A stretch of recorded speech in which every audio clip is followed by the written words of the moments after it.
Well, I'm down in Frisco, and I tried to make a video yesterday, but before I started to make it, it was beautiful out at the beach, but it got dark, and I hadn't made a video in a while.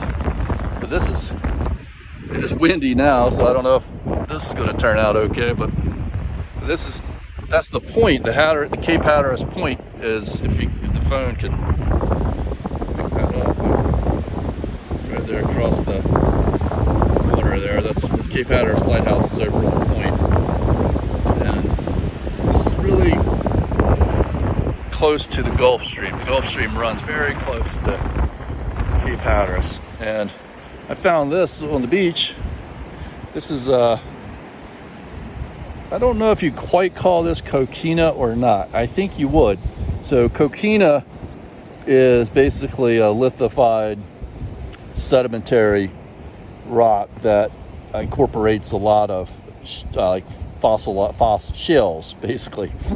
Little sea creatures fossilized together, so they're cemented together. So it's kind of a weak kind of sedimentary rock. It's not really.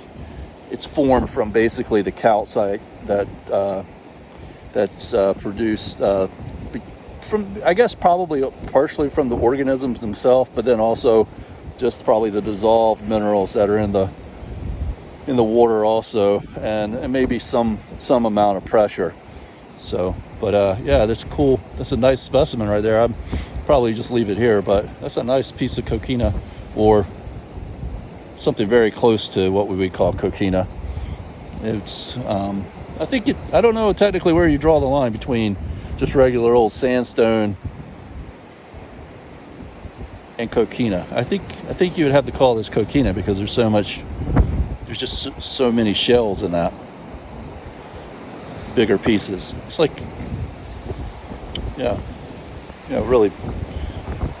really big pieces of like beach gravel and shells,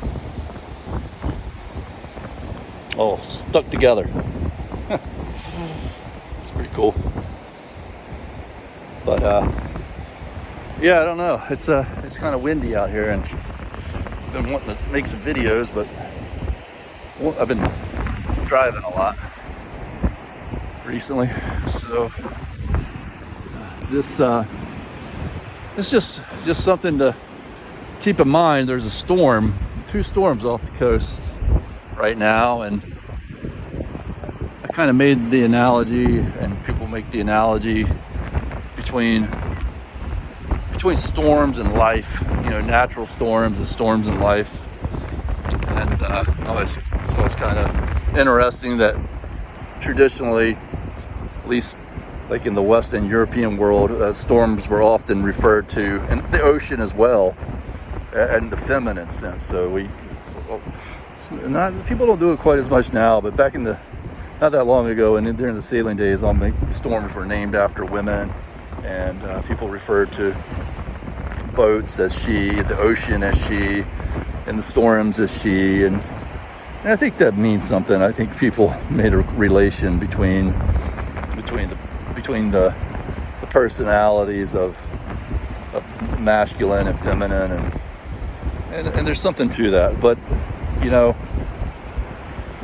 one of the things you can kind of take from the idea of a storm and storms in life is that they make a big impact on us. They can they have their own force of nature. That a storm comes through, and sometimes it does a lot of damage, sometimes it doesn't do much at all, but often in the wake of the storm, there's a lot of good. And how it affects us personally and as a group of people and as a society has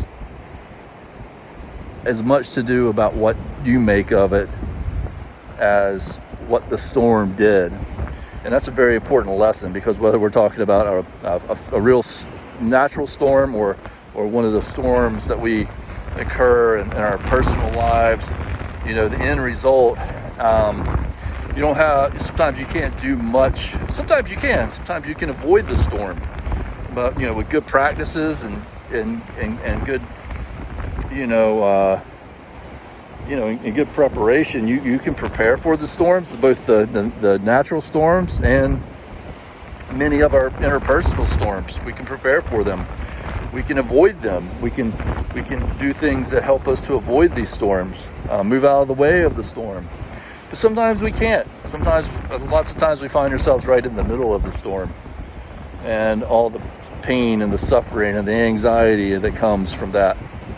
But how we resolve the problem it's up to us in many circumstances, in most circumstances. How are you going to be happy or sad? That's a choice. After a certain period of, there's a time of adjustment and reflection, but then we make up our minds. Are we going to be happy? Are we going to be sad? Are we going to smile? Or are we going to frown? Are we going to live, or are we going to die? Are we going to rebuild? Are we just going to wallow in our sorrows? And then it also has a lot to do with community, both the individual, but also the community that you're in also makes a decision. And to a large extent, one individual person can have a big impact on their community and how they make their community, respond to things. One person with a vision or an idea or the right kind of positive mentality can lift up a whole community even. So, we have 2 storms coming here, 2 hurricanes. I don't think they're gonna hit now. A couple days ago, it looked like they were gonna hit, but I think they're gonna go off to sea, which is another thing.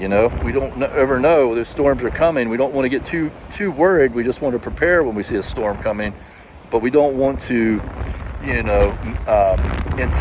don't want to live through it hitting if it hasn't hit.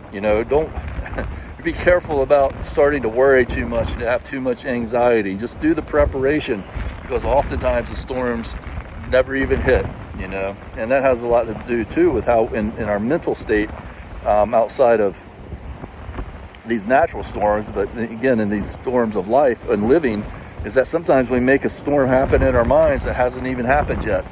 And a lot of times how we can attract storms, I guess you could say. Like if we have the wrong mentality and the wrong mindset, oftentimes that will actually bring problems into our lives, and if we see things and we're looking for the positive path and the path of goodness, oftentimes we'll find that path. It doesn't mean 100% of the time, but I think it does truly. There's no question that people can make decisions that will bring troubles into their lives, and we do that all through our lives. But you particularly, when you're young, you're particularly prone to some sort of like rebellion or those sorts of things. Which some rebellion and thinking your own way is good. It's not that you shouldn't just fall in line with everything that people tell you that you should. That's not the point. But the point is don't do things to the detriment of your own self. Sometimes people get confused with being independent and rebellious with somehow needing to do harm to themselves or put themselves in harm. That's not the way that works, but some people end up doing that anyways, and that's not smart. That's not the way to prove your point about life. It's to study and reflect and to think for yourself, and then to make your vision or your opinion, or however, it depends on if you're an artist or if you're an entrepreneur or if you're a professional. There's different ways that you make yourself heard, but only in the most extreme and most important circumstances, like in the case of like Socrates or somebody like that, should you go to the extent of really putting yourself into harm's way. Anyhow, I'm just really trying to block the wind here. So I love you.